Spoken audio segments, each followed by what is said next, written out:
Now, Korea's rival political parties have been having their say on last week's two-day early voting period for this Wednesday's local elections. The two sides have been poring over which age groups headed to the polls, as the younger generation tend to lean towards the Liberal Party and the older generation, the more Conservative Party. Our Kwon Soa has more.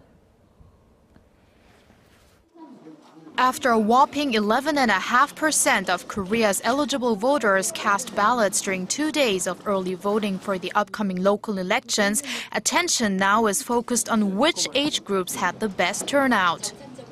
Voter turnout was the highest at nearly 16% among the youngest voting group, who usually tend to be progressive.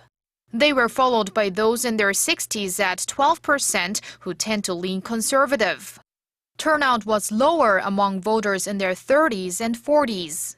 The turnout was similar for voters in their 20s and 30s combined, and for those in their 50s and above. Neither the ruling nor main opposition party seemed to be satisfied with the figures. It's hard to tell which party will benefit the most from the early voting turnout. A narrow-minded analysis by politicians could lead voters to misjudge the situation.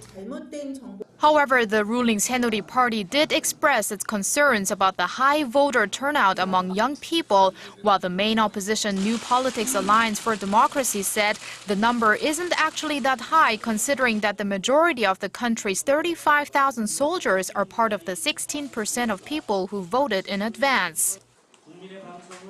Overall, the voter turnout among those in their 30s and 40s is low.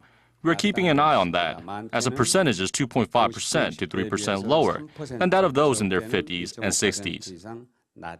Experts say the party's official statements on the early voting turnout seem like a typical strategy to boost support in the days before an election. Kwon Soa, Arirang News.